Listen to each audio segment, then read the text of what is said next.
तो आज का टॉपिक है neonatal sepsis.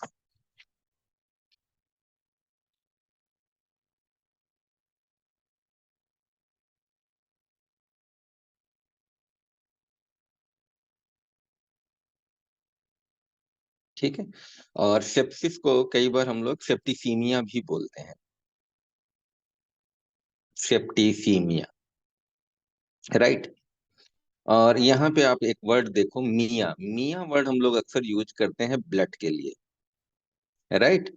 Septic word use करते हैं इन्फेक्शन के लिए।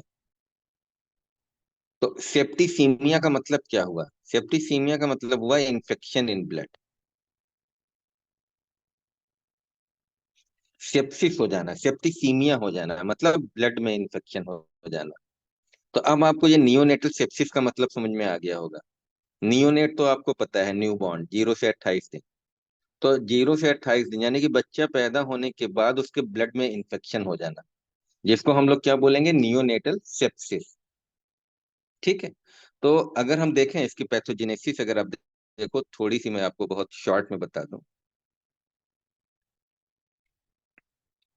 तो जो भी आपका माइक्रो ऑर्गेनिज्म है, पैथोजेनिक ऑर्गेनिज्म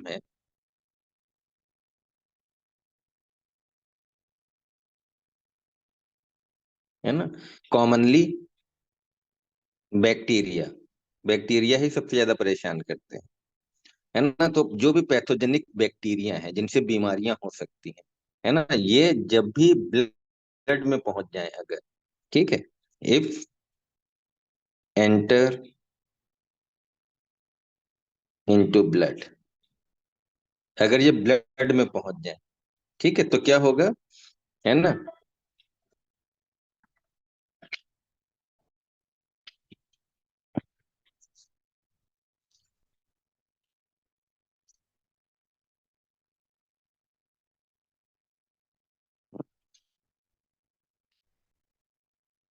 आवाज आ रही है सबको? आवाज आ रही है? स्क्रीन दिख रही है? यस या नो? चैट में बताओ आप लोग। दिख रही है सबको? आवाज आ रही है? ठीक है, ठीक है।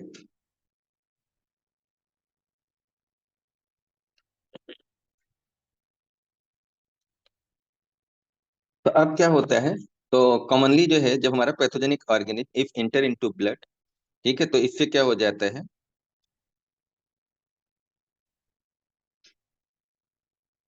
ना, सेप्सिस हो जाएगी, नियोनेटल सेप्सिस।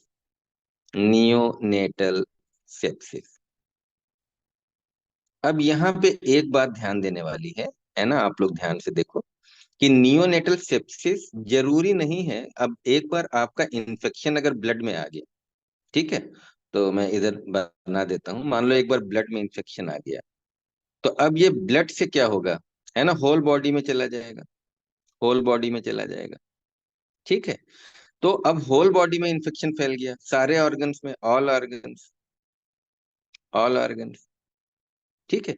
तो अब क्या हो सकता है? एक तो हो सकता है कि एक्चुअल सेप्टिसीमिया हो जाए, यानी कि पूरी बॉडी में इंफेक्शन फैल गया ब्लड से, तो सारे ऑर्गन आपके इन्वॉल्व हो गए। और कभी कभी होता है कि कुछ लोकल किसी किसी ऑर्गन में इंफेक्शन हो गया, डेवलप हो गया, और बाकी ऑर्गन किसी तरीके से बच गए अपनी इम्यूनिटी की वजह से। ठीक है। तो अब मैं कहना क्या चाह रहा हूं यहाँ पे, आप ये समझो कि जब नियोनेटल सेप्सिस हुई तो इट मे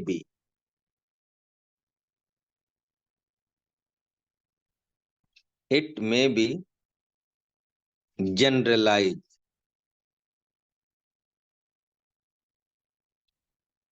और लोकलाइज। अब आप समझ गए? यहाँ पे जनरल भी हो सकता है, और ये हो सकता है कि इन्फेक्शन ब्लड में फैला, लेकिन ब्लड से पूरी बॉडी में गया, पर हमारा लीवर बच गया, किडनी बच गया, और फेफड़े में इन्फेक्शन हो गया। या लीवर बच गया, किडनी बच गया, फेफड़ा बच गया, और दिमाग में इन्फेक्शन हो गया, ठीक है, और यह पूरी बॉडी में इन्फेक्शन हो गया। तो जनरलाइज का मतलब है कि होल बॉडी, यानी कि ये एक्चुअल सेप्टिसीमिया हो गया, है ना। जनरलाइज, या मैं यहाँ पे ऐसे लिख देता हूँ, whole body. Whole body involvement. और लोकलाइज का मतलब कि कुछ पर्टिकुलर पार्ट में, जैसे मान लो लंग्स में पहुंच गया। अब अगर लंग्स में पहुंच गया तो क्या हो गया, लंग्स में अगर बैक्टीरियल इन्फेक्शन हो जाएगा तो न्यूमोनिया हो जाएगी, न्यूमोनिया। या मेनिंजेज यानी कि ब्रेन में। और अगर मेनिंजेज में हो जाएगा तो क्या होगा, मेनिंजाइटिस। या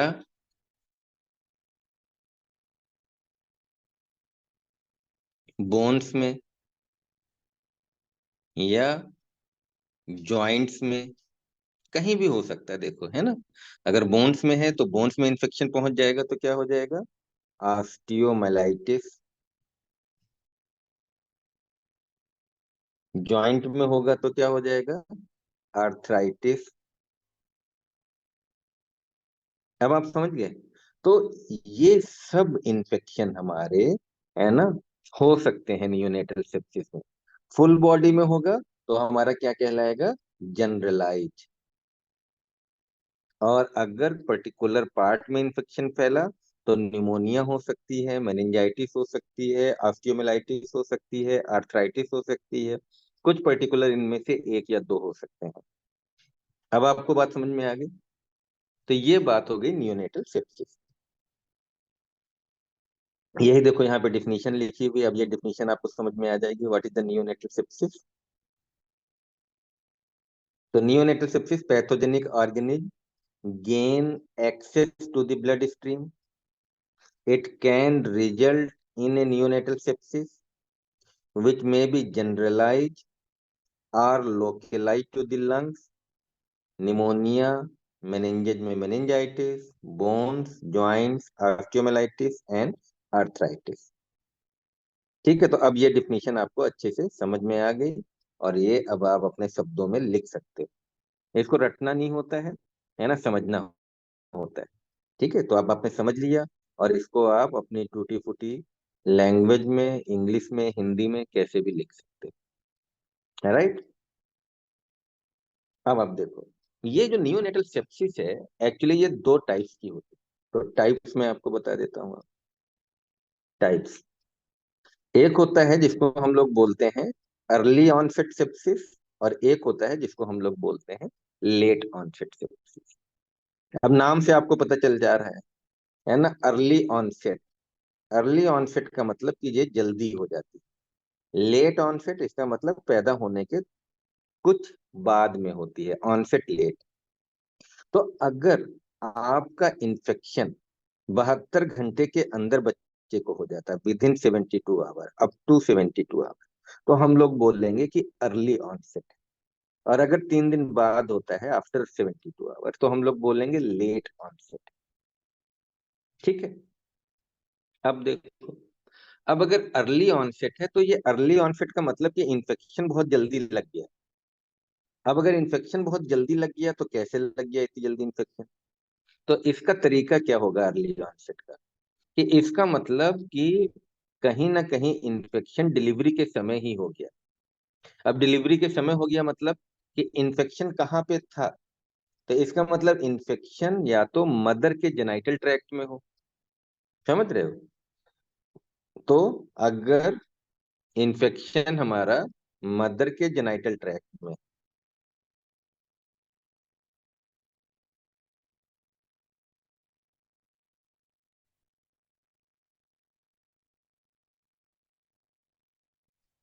ठीक है, या लेबर रूम में,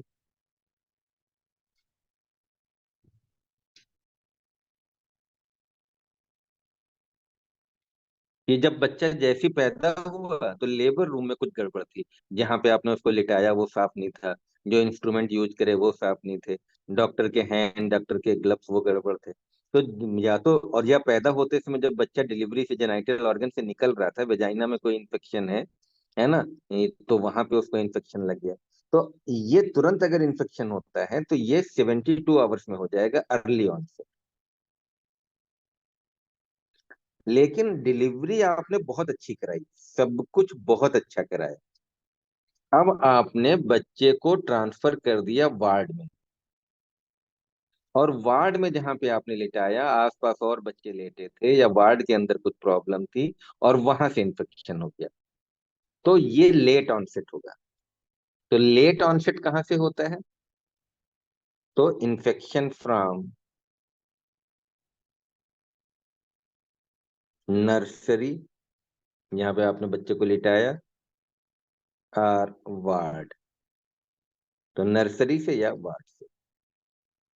अब आप समझ में आ गए। तो अर्ली ऑनसेट कहाँ पे होता है? या तो फीमेल जेनाइटल ट्रैक्ट से या लेबर रूम में। तो अगर वहां पे तुरंत इन्फेक्शन हो गया बच्चे को, तो 72 घंटे के अंदर हो जाएगा, इसको हम लोग अर्ली ऑनसेट बोलेंगे। और अगर वार्ड या नर्सरी में होता है तो फिर बाद में थोड़ा 72 घंटे लगते हैं, 3 दिन बच्चा नॉर्मल रहेगा, 3 दिन बाद बीमार पड़ना शुरू होगा, तो इसको हम लोग बोलेंगे लेट ऑनसेट सेप्सिस। ठीक है, ये भी आपको समझ में आ गया होगा। अब आप देखो अर्ली ऑनसेट सेप्सिस के रिस्क फैक्टर क्या क्या, रिस्क फैक्टर क्या क्या होते हैं।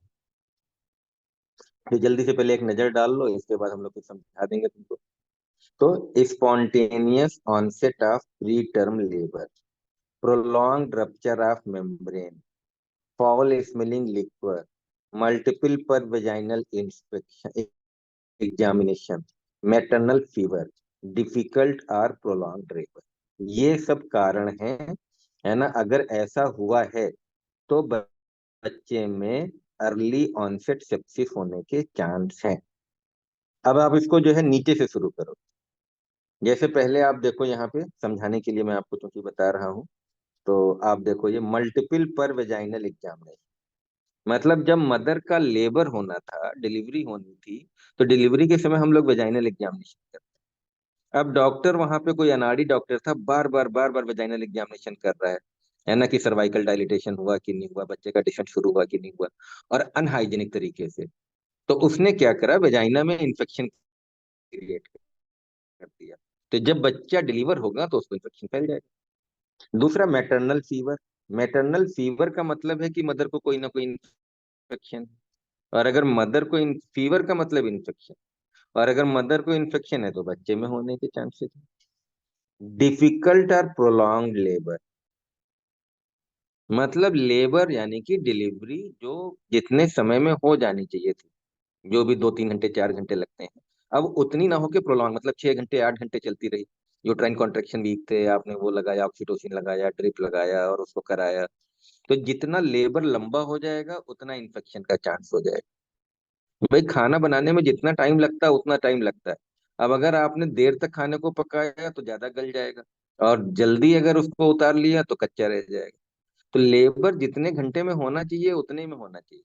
अगर लेबर होने में टाइम ज्यादा लग रहा है तो इन्फेक्शन होने के चांस आप क्या करोगे, बढ़ा दोगे। Spontaneous onset of preterm labour, अगर प्री टर्म लेबर हो गया, मतलब 37 वीक 38 वीक पे जो हमारा होना चाहिए था, और आपका अभी 35 वीक पे 32 वीक पे आपको वो होना शुरू हो गया, लेबर हो गया, तो प्री टर्म बेबी है, बेबी भी मेच्योर नहीं होगा, बेबी भी मेच्योर नहीं, डिलीवरी भी पहले हो गई, तो इन्फेक्शन के चांस हो जाएंगे। या प्रोलॉन्ग रप्चर ऑफ मेम्ब्रेन, आपकी मेम्ब्रेन रप्चर हो गई और डिलीवरी नहीं हो रही, 18 घंटे से ज्यादा हो गया। अब अगर रप्चर मेम्ब्रेन हो गई, जो एमनियोटिक मेम्ब्रेन होती है, पानी सारा लीक हो जाता है, तो उसके तुरंत बाद डिलीवरी हो जानी चाहिए। लेकिन अगर डिलीवरी नहीं हो पा रही, टाइम लग गया है ना, तो हमें इन्फेक्शन के चांस क्या हो जाएंगे, बढ़ जाएंगे। तो अब हमारी समझ में ये सारे कारण आपको समझ में आ गए होंगे। ठीक है। तो अगर इनमें से डिलीवरी के समय ये घटनाएं हुई है ना, मेम्ब्रेन जल्दी फट गई है, मेम्ब्रेन फट गई, डिलीवरी नहीं हुई, बार बार डॉक्टर ने वेजाइनल एग्जामिनेशन कर दिया, लेबर प्रोलॉन्ग हो गया, मदर को फीवर आ रहा है, फॉल स्मेलिंग लिक्वर है, ये सब इस बात को संकेत करते हैं, इशारा करते हैं कि बच्चा जो डिलीवर हुआ है उसको अर्ली ऑनसेट सेप्सिस हो सकती है। अब आप देखो इधर लेट ऑनसेट में, लेन ऑनसेट में क्या क्या है? पुअर हैंड हाइजीन कॉम्प्लायंस, ये भी हम आपको बताएंगे। मतलब जो लोग बच्चे को हैंडल कर रहे हैं, वो अपने हैंड प्रॉपर वॉश या क्लीन नहीं कर रहे हैं। छोटे बच्चे इन्फेक्शन, क्योंकि उनकी इम्यूनिटी वीक होती है, उनको हैंडल करने के लिए आपके हैंड हाइजीन बहुत अच्छा होना चाहिए। आपके नेल्स ना हो, आपके हैंड इन्फेक्शन ना हो बच्चे को टच करने से पहले। जैसे कोविड में हम लोग एंटीसेप्टिक से उसको क्लीन करते थे, ऐसे ही आप अपने हाथों को क्लीन करें। आपके हाथ में ज्वेलरी ना हो, आपके कपड़े ना हो गंदे संदे, पता चला वो टच हो गए, है ना। आपके हैंड, जैसे देखो एक यहाँ पे भी मैं आपको फोटो दिखाता हूँ तो आपको समझ में आ जाएगा। ये देखो, ये हैंड हाइजीन है। हैंड हाइजीन हम लोग बोलते हैं, ठीक है, HH, हैंड हाइजीन। तो हैंड हाइजीन में यहाँ पे अगर आप देखो, तो यहाँ पे बच्चे के बेड के पास में ये जैसे कोविड में बोतल लगी रहती थी, वैसे ही बोतल लगी रहती। और अगर बच्चे को टच करना है तो देखो आपको ये यहाँ तक ये इसने स्लीव वाली पहनी है ना, कि बच्चे को कपड़ा टच ना हो। और इसने क्या करा, अपने हैंड को क्लीन कर लिया, यहाँ पे इसने मास्क लगा रखा है ना, जिससे कि डायरेक्ट हमारा रेस्पिरेशन या ब्रीदिंग से या, है ना, वो इन्फेक्शन ना पहुंचे बच्चे पे। ठीक है। और इसके बाद करने के बाद तब हम बच्चे को एग्जामिन करते हैं या बच्चे को टेस्ट करते हैं, छूते हैं। ठीक है। तो आपको पूरा एकदम क्लीन और अच्छे से रहना चाहिए, जिससे कि बच्चे को इन्फेक्शन ना होने पाए। तो hand hygiene is very very important, है ना। ये देखो यहाँ पे लिखा भी है, the provision of hand hygiene dispenser at the bed side. ये जो रेड बॉक्स में यहाँ पे दिखाया गया है, ये डिस्पेंसर है ना। और यहाँ पे आपका ये, इसमें एंटीसेप्टिक्स पड़े रहते हैं, है ना। अल्कोहल से ज्यादातर हम लोग यूज करते हैं, आपको पता है, हमने पढ़ाया भी था, डिसइंफेक्टेंट और एंटीसेप्टिक। तो आइसोप्रोपाइल अल्कोहल इसमें रहता है, जिससे कि हम लोग अपने हैंड को क्लीन कर लेते हैं। और इसके बाद ही बेबी को टच करते हैं, examining the baby after adequate hand hygiene. और यहाँ पे देखो हाफ स्लीव्स जो है हम लोगों ने स्क्रब पहना है ना। और कीप शॉर्ट नेल्स, नेल्स आपको छोटे रखने हैं, लेकिन नेल से इन्फेक्शन फैलने का बहुत चांस रहता है। And hands do not have any jewellery और सेल फोन। ये नहीं कि आपने, पता चला, मोबाइल फोन भी पकड़ रखा उसी हाथ से, और उसी हाथ से आप बच्चे को टच कर रहे हो, क्योंकि मोबाइल फोन में बहुत बैक्टीरिया होते हैं, इधर उधर हम लोग रखते रहते हैं, छूते रहते हैं। तो ये हैंड हाइजीन का मतलब आप लोग समझ गए। अगर आपने बेबी को वार्ड में या नर्सरी में ट्रांसफर कर दिया है और हैंड हाइजीन आप फॉलो नहीं करोगे, तो क्या होगा, बच्चे को सेप्सिस होने का चांस रहेगा। और कौन सा सेप्सिस होगा, अर्ली ऑनसेट या लेट लेट ऑनसेट। तो इसमें बच्चे को लेट ऑनसेट वाला होगा। वार्ड से जब हमारी सेप्सिस होती है, वो कौन सी होती है, लेट ऑनसेट वाली होती है। तो अब ये पुअर हैंड हाइजीन कॉम्प्लेन समझ में आ गया। इसी तरीके से जो बच्चे ब्रेस्ट फीडिंग नहीं कर रहे हैं, लैक ऑफ ब्रेस्ट फीडिंग, क्योंकि ब्रेस्ट फीडिंग में मैंने आपको पढ़ाया था, ब्रेस्ट मिल्क में, है ना, इम्यूनोग्लोबुलिन्स होते हैं, इम्यूनिटी मिलती है। तो अगर आप ब्रेस्ट फीडिंग नहीं कर रहे हैं, कोलेस्ट्रम नहीं पिलाया है, दूध नहीं पिलाया है, तो इम्यूनिटी वीक हो जाएगी और सेप्सिस के चांस बढ़ जाएंगे। Poor cord care, umbilical cord के बारे में मैंने पढ़ाया था कि कैसे कट करना है, कैसे उसमें एंटीसेप्टिक पाउडर लगाते हैं, नियोस्पोरिन वाला छिड़कते हैं। कॉर्ड में इन्फेक्शन नहीं होना चाहिए, वरना कॉर्ड से सेप्टिक हो सकता है। अम्बिलिकल सेप्सिस हमने आपको पढ़ाया था, है ना। ये देखो लिखा हुआ है अम्बिलिकल सेप्सिस। पायोडर्मा, पायोडर्मा का मतलब स्किन में इन्फेक्शन या पस वाली कोई बीमारी हो जाए, ठीक है। या स्किन इंटीग्रिटी आप गड़बड़ कर दो, निडल प्रिक। क्योंकि हमने ये आपको पढ़ाया हुआ है ना, कि स्किन हमारी बहुत इंपॉर्टेंट चीज है। स्किन से हमारी पूरी बॉडी बची रहती है, क्योंकि इन्फेक्शन अंदर नहीं जा सकता। लेकिन निडल प्रिक अगर बार बार आप स्किन में कर रहे हो किसी भी वजह से, है ना, तो इन्फेक्शन अंदर जा सकता है और बच्चे को सेप्सिस हो सकती है। या इंट्रावेनस फ्लूइड लगाते समय, तो जितने भी प्रोसीजर हम लोग बच्चे पे करते हैं, अगर बच्चे पे हम कोई प्रोसीजर कर रहे हैं तो सेप्सिस के चांसेस बढ़ जाते हैं। ठीक है। अब आप फिर से देख लो, शॉर्ट में मैं आपको बता दूं। तो what is the neonatal sepsis. तो नियोनेटल सेप्सिस का मतलब इन्फेक्शन ब्लड में पहुंच गया। ब्लड में अगर इन्फेक्शन पहुंच गया तो दो बातें हो सकती हैं, है ना, कि जनरलाइज इन्फेक्शन हो सकता है फुल बॉडी में, या लोकलाइज हो सकता है। ठीक है। जनरलाइज में हमने बताया कि होल बॉडी में इन्फेक्शन फैल जाएगा, और लोकलाइज में हो सकता है कि अगर फेफड़े में निमोनिया, या ब्रेन में तो मेनिंजाइटिस, या ऑस्टियोमाइलिटिस, या आर्थराइटिस, कहीं एक जगह सिम्टम आ सकते हैं, जरूरी नहीं कि पूरी बॉडी में सिम्टम आए। दूसरा हमने क्या बताया आपको, कि नियोनेटल सेप्सिस दो टाइप की होगी, अर्ली ऑनसेट और लेट ऑनसेट। अर्ली ऑनसेट का इन्फेक्शन कहाँ से फैलता है, तो या तो मदर के जेनाइटल ट्रैक्ट से, या लेबर रूम में। लेट ऑनसेट कहाँ से फैलता है? तो जब बच्चे को हमने वहां लेबर रूम से ट्रांसफर कर दिया, तो या तो नर्सरी में या वार्ड में। ठीक है, अगर 72 घंटे के बाद हमारा जो है इन्फेक्शन हो रहा है तो लेट ऑनसेट कहलाता है। 72 घंटे के अंदर अंदर हमारे सिम्टम आ गए तो अर्ली ऑनसेट कहलाता है। ठीक है।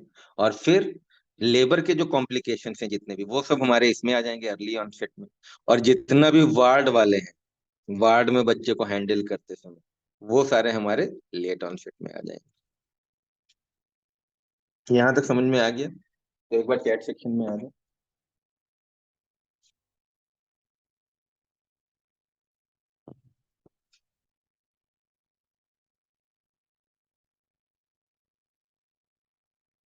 वॉइस नहीं आ रही क्या?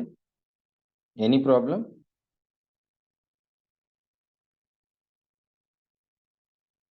खुशबू, आवाज आ रही है?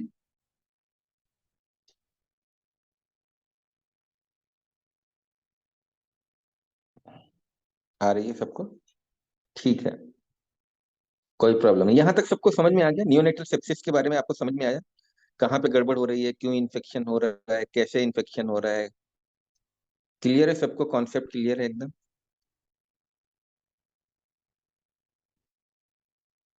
ठीक है। तो चलो बताओ, प्रोलॉन्ग लेबर की वजह से अर्ली ऑनसेट होगा या लेट ऑनसेट होगा?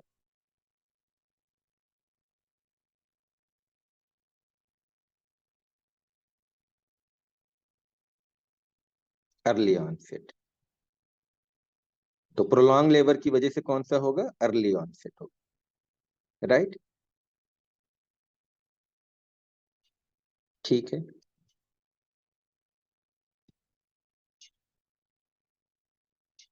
पुअर हैंड हाइजीन की वजह से कौन सा होगा?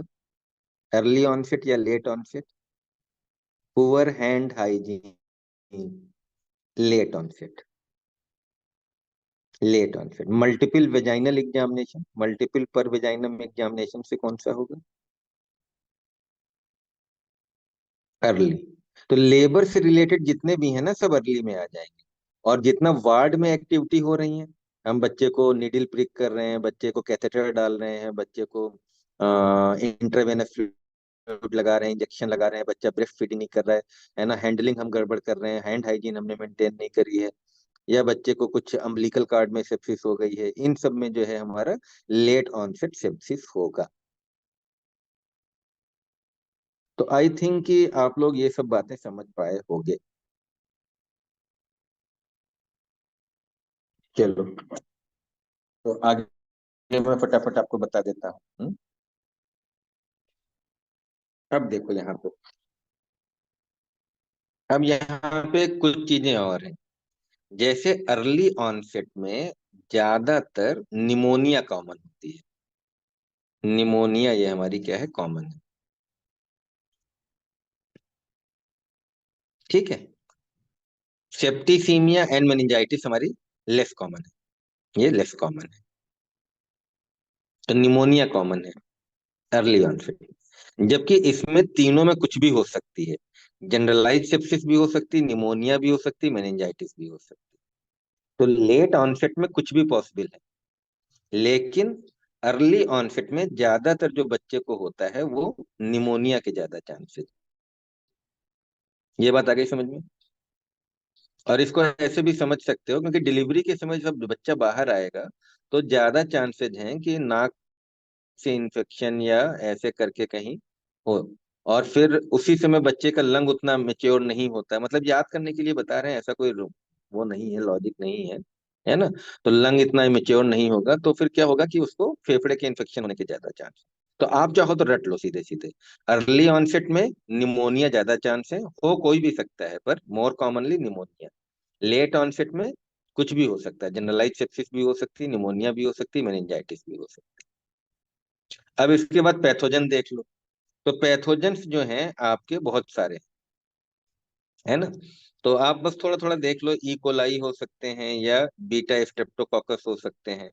इसमें क्लैप्सिला निमोनिया ज्यादा कॉमन है, जो हमारे वार्ड वगैरह में जो बैक्टीरिया होते हैं, स्टेफाइलोकोकस और ये से, है ना? तो स्यूडोमोनास है, ई कोलाई है, ये सब जो है इसमें हो सकता है। अर्ली ऑनसेट वाला हमारा ज्यादा खतरनाक है। हाई फेटेलिटी, फेटेलिटी का मतलब आप समझ रहे हो, डेथ, मॉर्टेलिटी, डेथ। तो अर्ली ऑनसेट वाले में जो है हाई यानी कि डेथ के ज्यादा चांस है, और लेट ऑनसेट वाले में हमारे डेथ के कम चांस। ठीक है। अब आगे आ जाओ आप, क्लिनिकल फीचर्स। ठीक है, तो क्लिनिकल फीचर्स क्या होंगे नियोनेटल सेप्सिस में? तो इसमें क्या होगा कि alteration in the establish feeding of pattern, कि बच्चे ने फीडिंग सही कर रहा था जब पैदा हुआ था, क्योंकि हमने कहा कि तुरंत सिम्टम नहीं आ रहे हैं, है ना, उसके बाद गड़बड़ करने लगा, एक दो दिन बाद गड़बड़ करने लगा। रिफ्यूजल टू सक, अब वो निपल नहीं पी रहा है, अब नहीं, खींच नहीं रहा। लिथार्जिक, है ना, लिथार्जिक, लिथार्जिक का मतलब होता है सुस्त।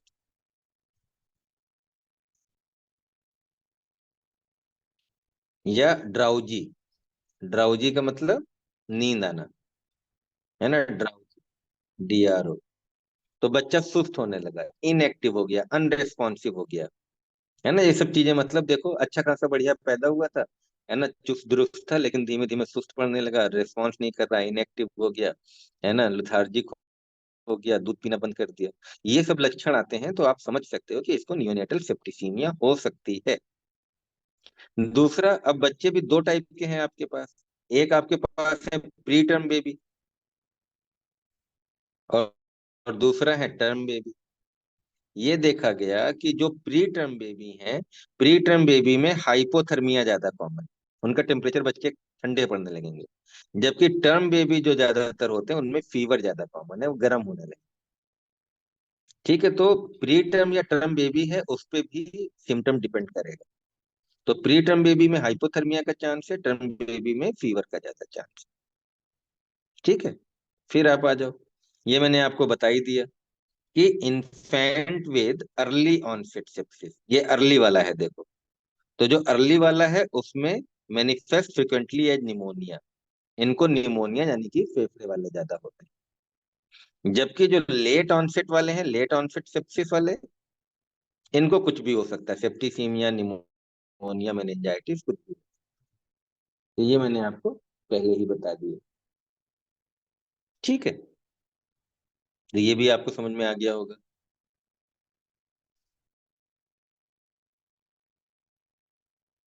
अब देखो, निमोनिया अगर होती है तो निमोनिया में, है ना, ये अगर निमोनिया किसी को है,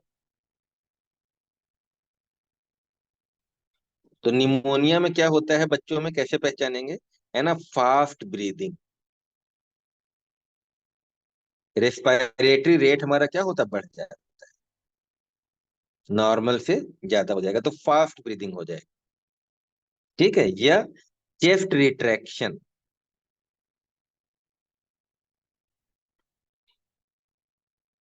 चेस्ट हमारा रिट्रैक्ट हो जाता है। फोटो देखोगे तो आप इसका मतलब समझ पाओगे, चेस्ट रिट्रैक्शन। ठीक है, तो ये इस तरीके से ये निमोनिया का है आपका लक्षण है। राइट, फिर बाकी मेनिंजाइटिस में भी है, सब में थोड़ा थोड़ा कुछ कुछ चीजें हैं, तो अभी वो हम लोग उतना डिटेल में नहीं जाएंगे कि क्या क्या चीजें हैं। ठीक है, तो अभी आप बिल्कुल एकदम बेसिक आप सीख लो बस। इसके बाद अभी मैं क्योंकि पूरा टॉपिक खत्म कर दे रहा हूँ जल्दी जल्दी, अगर जरूरत पड़ेगी तो कल हम लोग रिवाइज कर लेंगे। अब आप देखो इन्वेस्टिगेशन क्या क्या कराओगे आप।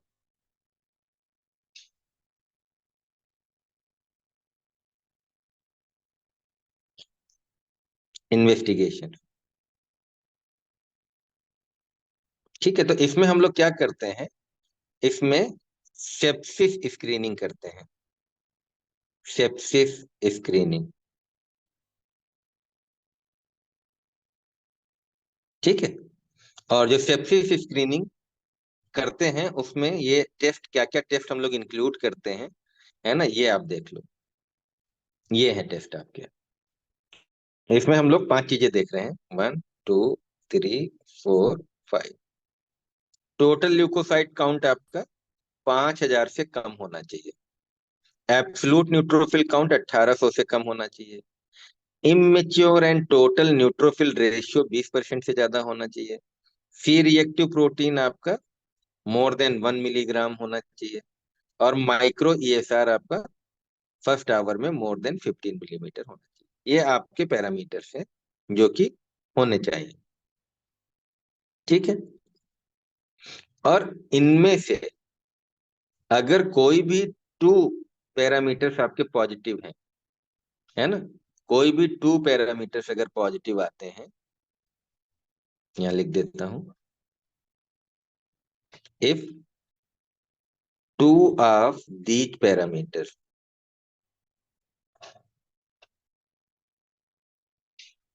आर पॉजिटिव, तो हम लोग बोलेंगे कि इसको सेप्सिस। ठीक है, तो ये आपको समझ में आ गया होगा। इसी तरीके से ज्यादातर हम लोग क्या करते हैं, क्योंकि मेनिंजाइटिस भी हमें देखना है, तो हम लोग क्या करते हैं, लंबर पंक्चर जरूर कराते हैं। लंबर पंक्चर, तो lumbar puncture should be performed in all cases suspected of neonatal sepsis. अगर आपको लग रहा है कि ये केस नियोनेटल सेप्सिस का है, तो लंबर पंक्चर आपको जरूर कराना है। लंबर पंक्चर सबको पता होगा, रीढ़ की हड्डी से हम लोग सीएसएफ निकाल लेते हैं, सेरिब्रो स्पाइनल फ्लूइड, और इस सेरिब्रो स्पाइनल फ्लूइड को हम लोग एग्जामिनेशन करते हैं। ये नियोनेट का सेरिब्रो स्पाइनल फ्लूइड का एग्जामिनेशन है। इसमें भी देखो अलग टर्म और प्री टर्म की अलग कहानी है। तो इसमें आप फिर ये आप देखोगे, याद तो नहीं करना है आपको, मोटा मोटा बस देख लो, ल्यूकोसाइट्स हैं, पॉलीमार्फोन्यूक्लियर सेल्स हैं, प्रोटीन, ग्लूकोज, है ना, ये नॉर्मल रेंज दी है टर्म में, और प्री टर्म में क्या है। ठीक है, तो इसमें अगर अल्ट्रेशन हो रहा है तो हम लोग को सस्पेक्ट करना है कि भाई मेनिंजाइटिस हो सकती है बच्चे, मेनिंजाइटिस हो सकती है। ठीक है, तो ये बात भी आपको समझ में आ गई। तो ये इन्वेस्टिगेशन हो गए, डायग्नोसिस हो गई कि कैसे बनाना है। अब आप आ जाओ, ट्रीटमेंट कैसे करेंगे। तो ट्रीटमेंट में सबसे पहले हमें क्या देना है ना, एम्पेरिकल थेरेपी। तो एम्पेरिकल थेरेपी आपको पता है ना, ये मैंने फार्मा में आप लोगों को पढ़ाया हुआ है।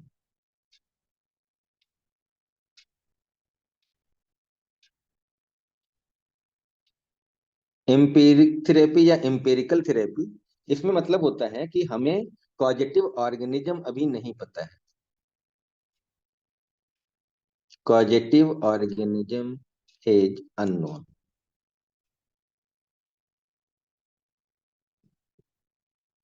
ठीक है, तो हम लोग एक तो कल्चर करने के लिए आपको भेजना है। सेप्टिक में क्या होता है, एक जो है सबसे इंपॉर्टेंट है कल्चर। क्योंकि अगर आप कल्चर नहीं कराओगे तो नहीं पता चलेगा कि कौन सा बैक्टीरिया है। ठीक है, तो आपको कल्चर के लिए तो भेजना ही भेजना है, और कल्चर की रिपोर्ट पे ही आपका ट्रीटमेंट डिपेंड करेगा। ठीक है, लेकिन जब तक कि हमें कल्चर की रिपोर्ट नहीं आती है, तब तक आपको क्या करना है, तब तक आपको एम्पिरिकल थेरेपी शुरू कर देनी है। और यहाँ पे ये आपके पास ऑप्शन है। ठीक है, इसमें आप क्या कर सकते हो, एम्पिसिलिन एंड क्लॉक्सासिलिन और जेंटामाइसिन या एमिकासिन, इन दोनों में से कोई एक और इनमें से कोई एक, इसका कॉम्बिनेशन हम लोग यूज कर सकते हैं। और अगर जो है वहां पे नहीं रिस्पॉन्स आ रहा है या रेजिस्टेंस वाला केस लग रहा है आपको, तो हम लोग फिर ये सिप्रोफ्लॉक्सासिन के साथ में इमिकासिन या पिप्रासिलिन एंड टेजोबैक्टम के साथ में इमिकासिन ले सकते हैं। ठीक है, तो ये ऑब्लिक लाइन का मतलब आपको समझ में आ रहा है ना, इनमें से कोई एक लेनी है। और एमाइनोग्लाइकोसाइड्स में जेंटामाइसिन और एमिकासिन ये दोनों पॉपुलर हैं। तो ये इनिशियल एंटीबायोटिक थेरेपी हम लोग स्टार्ट कर सकते हैं। ठीक है, अब आपको समझ में आया एम्पिरिकल थेरेपी का क्या मतलब है। तो एम्पिरिकल थेरेपी का मतलब है जब आपका कॉजेटिव ऑर्गेनिज्म अननोन है। ठीक है, और जब आपको पता चल जाए, है ना, तो आफ्टर कल्चर रिपोर्ट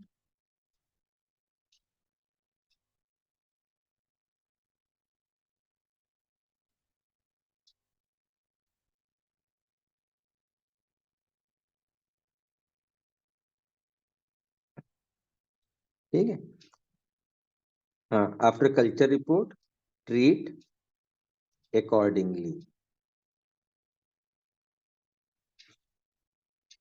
क्योंकि अब कौन सा बैक्टीरिया है और कौन सा एंटीबायोटिक उसके लिए सेंसिटिव है, उसके हिसाब से हम लोग ट्रीटमेंट चेंज करते हैं। अदरवाइज जो है, जब तक स्टार्टिंग में हम लोग इस तरीके से ये ब्रॉड स्पेक्ट्रम एंटीबायोटिक जो कॉमन ऑर्गेनिज्म है उनको कवर करने के लिए यूज कर सकते हैं। एंटीबायोटिक के लिए अक्सर एक वर्ड आपसे पूछा जाता है, ये आप लोगों को याद करना है। इसको बोलते हैं एंटीबायोटिक स्टीवर्डशिप प्रोग्राम। इस पे आपको कभी कभी शॉर्ट नोट्स अलग से पूछ लिया जाता है। फार्मा में भी पूछ सकते हैं, कहीं भी पूछ सकते हैं। ये आजकल एक नया वो है। और एंटीबायोटिक स्टीवर्ड प्रोग्राम में हम लोग क्या करते हैं, यहाँ पे है ना राइट्स हैं। कितने राइट हैं? तो राइट एंटीबायोटिक आपको देनी है, राइट टाइम पे देनी है, डोज यानी कि राइट डोज में देनी है, राइट डोज, राइट ड्यूरेशन में देनी है, और राइट रूट से देनी है। ठीक है, तो 5 R हो गया। एंटीबायोटिक में बहुत इंपॉर्टेंट है, जैसे आपके पास 50 एंटीबायोटिक है, 10-15 एंटीबायोटिक से ग्रुप है, लेकिन अब आप कौन सी एंटीबायोटिक किस मरीज को दोगे? ठीक है। ये सिलेक्शन बड़ा इंपॉर्टेंट होता है। तो इसके नियम से बहुत सारे, अब कल्चर रिपोर्ट के बाद तो पता ही चल जाता है। तो राइट एंटीबायोटिक देना है, फिर टाइमिंग इंपॉर्टेंट होती है। अगर 12-12 घंटे पे देनी है तो 12-12 पे देनी है, 8 घंटे पे देनी है तो 8 घंटे पे देनी है। डोज एकदम सही होनी चाहिए। डोज हमने कैलकुलेशन आपको बताई है कि बच्चों को कम डोज में नहीं देना है, ज्यादा डोज में नहीं देना है। कम डोज में दोगे तो रेजिस्टेंस के चांस है,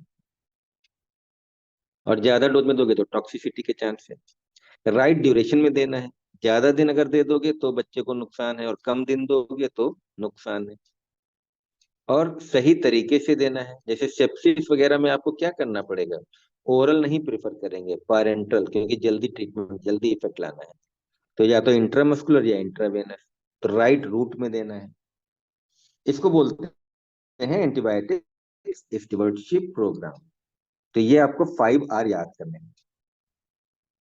अब बच्चों को सेप्सिस ना होने पाए तो इसके लिए हम लोग क्या क्या करेंगे, प्रिवेंशन ऑफ सेप्सिस। तो ये मैं आपको पहले पढ़ा चुका हूँ, 6 cleans at the time of delivery. ये आप लोग याद कर लेना, दोबारा यहाँ पे देखो आ गया शॉर्ट में। तो 6 क्लीन आपको याद रखना है कि क्लीन हैंड से डिलीवरी करानी है, जहाँ पे आपकी सरफेस है वो क्लीन होनी चाहिए, है ना। मदर का पेरिनियम क्लीन करना है, क्लीन एंड ड्राई कॉर्ड रखनी है ना, क्लीन कटिंग करनी है, एंड क्लीन टॉवल में बच्चे को रखना है। तो ये 6 क्लीन है जो आपको डिलीवरी के समय याद करना है। दूसरा जो मैंने आपको बताया कि एक्सक्लूसिवली ब्रेस्ट फीडिंग, मदर को अपना ही दूध पिलाना है, गाय का दूध और ये सब आपको नहीं करना है। तो मदर को अपना दूध पिलाना है। तीसरा फिर आपको, है ना, हैंड हाइजीन के बारे में अभी मैंने बताया कि जो हमारे लोग हैं उनको हैंड हाइजीन, बच्चे को टच करने से पहले आइसोप्रोपाइल अल्कोहल से हैंड को बिल्कुल क्लीन करना है, नेल्स नहीं होने चाहिए, और हैंड में ज्वेलरी नहीं होनी। फालतू के अननेसेसरी इन्वेसिव इंटरवेंशन अवॉइड करना है। जबरदस्ती आईवी फ्लूइड लगा दो, आईवी कैनुला, ये सब नहीं करना है। क्योंकि ये जितनी भी आप उसको प्रिक करोगे बच्चे को, उतना सेप्सिस का चांस होगा। और ये मैंने अभी आपको पढ़ाया नहीं है, कंगारू मदर केयर, है ना, ये आपको मैं बताऊंगा कि कैसे होती है। लो बर्थ वेट बेबी के लिए हम लोग कंगारू मदर केयर भी देते हैं। ठीक है, इसमें जो है उसको कैसे लिटाते हैं बच्चे को कंगारू की तरह, है ना, तो ये करते हैं। तो ये टॉपिक हमने जल्दी जल्दी आपको खत्म कर दिया है ना, मोटा मोटा। अगर आपके एग्जाम में आए तो आप लिख सकते हो, या आप अगर कोई केस देखोगे तो आपको समझ में आ जाएगा कि बच्चे को क्या है ना, क्या दिक्कत है, सेप्सिस क्या है ना, क्यों एंटीबायोटिक दी जा रही है, कौन सी एंटीबायोटिक दी जा रही है ना। तो इस तरीके से ये टॉपिक मैंने आपको लगभग मोटा मोटा खत्म कर दिया है। तो एक बार आ जाओ चैट सेक्शन में। तो सबको समझ में आया, बताओ भाई। हिना, उज्जवल, रीनू, अंजना, सोनाली, बहुत सारे बच्चे हैं, कुछ नए बच्चे भी लग रहे हैं, है ना। मुकुंद, शैलेंद्र। खुशबू ने आज ज्वाइन करा था, खुशबू। ठीक है। तो देखो, आप लोगों को कुछ कुछ चीजें याद करनी है बेटा, है ना। कुछ कुछ चीजें याद करनी है। तो एंटीबायोटिक में जैसे मैंने आपको बताया, है ना, 5 राइट है। तो जल्दी जल्दी आप लोग बताओ, देखो प्रैक्टिस करो कौन कौन से मैंने बताया, एंटीबायोटिक में क्या क्या ध्यान रखना है।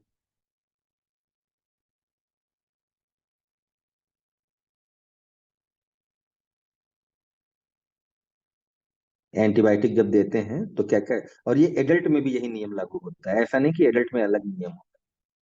तो 5 राइट्स हैं, जल्दी से लिखो कुछ कुछ चीजें। या मैं आपको माइक ऑन करने का भी परमिशन दे देता हूँ, लोग माइक में भी बता सकते हो, जो लोग बोलना चाहें बच्चे बोल भी सकते हैं। हाँ, यस। मैविश कलीन, बिल्कुल। राइट एंटीबायोटिक देनी होती है, राइट ड्यूरेशन में देनी होती है, राइट डोज में देनी है, राइट टाइम में देनी है, और राइट रूट से देनी है। Alisha, very good. तुम लोग बहुत अच्छा पढ़ते हो। मैविश, अलीशा, जो तुम्हारा ग्रुप है 3 4 बच्चों का, है ना, बहुत ही बढ़िया है, तुम लोग अच्छे से। Very good. तो बाकी बच्चे भी सब लोग पढ़ते हैं, सब लोग अच्छे से याद करें। ये मैं इसलिए पूछ लेता हूँ कि आपको पता हो। राइट। इसी तरीके से 6 क्लीन होते हैं। जब बच्चा पैदा होता है तो 6 क्लीन हमको याद रखने होते हैं। 2 3 आप लोग बता दो, सब लोग दो दो क्लीन लिखो, दो दो क्लीन, कोई भी दो। कोई भी दो, सब लोग लिखेंगे। Anjana, very good. Right antibiotic, right duration, right dose, right time, right route, very good, सबको याद हो जाएगा। तो क्लीन हैंड रखना चाहिए और क्लीन डिलीवरी। तो क्लीन डिलीवरी सरफेस, जहां पे बच्चे का मदर को लिटाया है आपने, वो सरफेस एकदम क्लीन होनी चाहिए। पेरिनियम होना चाहिए सही से, टॉवल क्लीन होनी चाहिए, इंस्ट्रूमेंट क्लीन होने चाहिए। ये आपको याद करने हैं, है ना। तो थोड़ा सा दिमाग लगाओगे, एक दूसरे को बता भी सकते हो, है ना, कि भाई हमें क्या क्या ध्यान रखना है।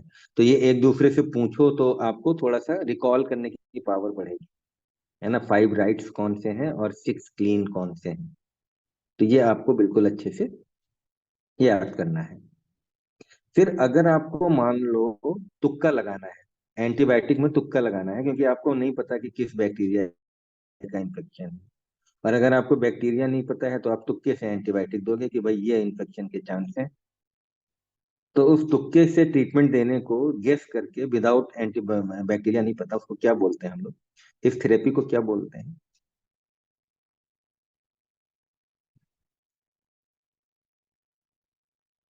Very good Munna Kumar, very good. Empirical therapy, empirical therapy. Hina Ali, empirical therapy.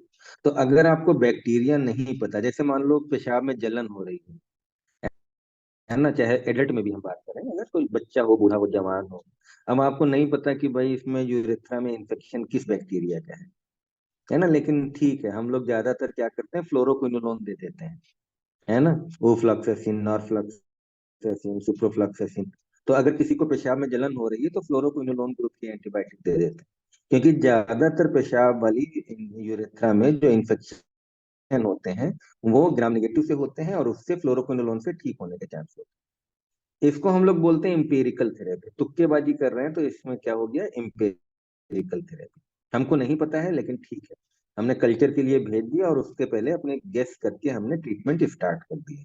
तो this is called as empirical therapy. ठीक है। तो ये बात भी आपको समझ में आ गई। राइट। अच्छा, इसमें थोड़ा सा मैं और बता दूं कि अगर आप ट्रीटमेंट में देखो तो एक दो चीजें छूट गई, क्योंकि मैंने आपको मेन ट्रीटमेंट तो बता दिया, है ना। इसके अलावा ट्रीटमेंट में कुछ सपोर्टिव ट्रीटमेंट भी होता है ना। तो सपोर्टिव ट्रीटमेंट आप क्या क्या करोगे, सपोर्टिव केयर। तो एक तो आपका ये हो गया, एम्पेरिकल थेरेपी आपने शुरू कर दी, नंबर 1, है ना। एंड नंबर 2, आपको क्या करना है, सपोर्टिव केयर।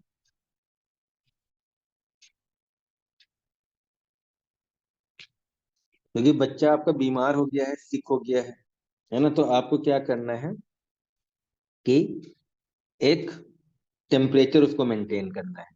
ठीक है, तो प्रोवाइड वार्म,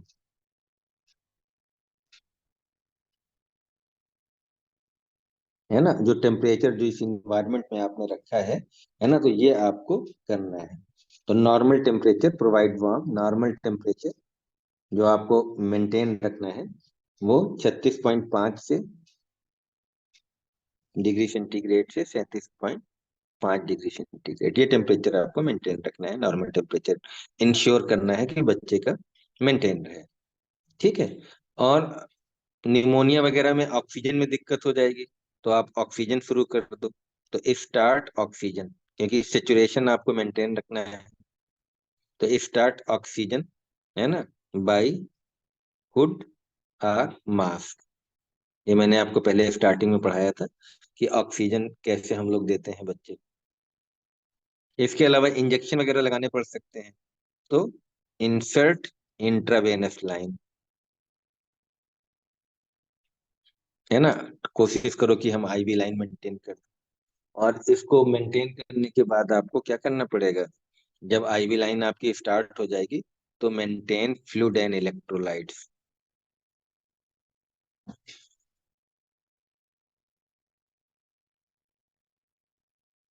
जो बच्चे में सोडियम, पोटेशियम, कैल्शियम, ये सब आपको मेंटेन रखना पड़ेगा। फ्लूइड देना पड़ेगा, है ना। एंड ग्लूकोज, ग्लूकोज भी आप मेंटेन रखो।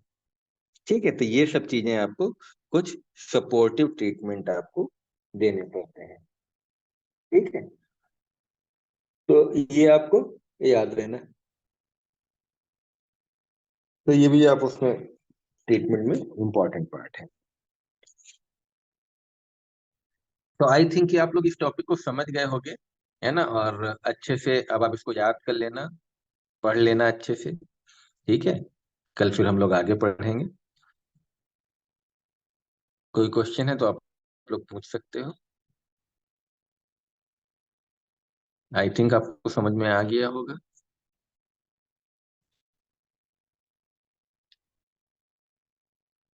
राइट। तो okay, bye bye, good night, good night to all students.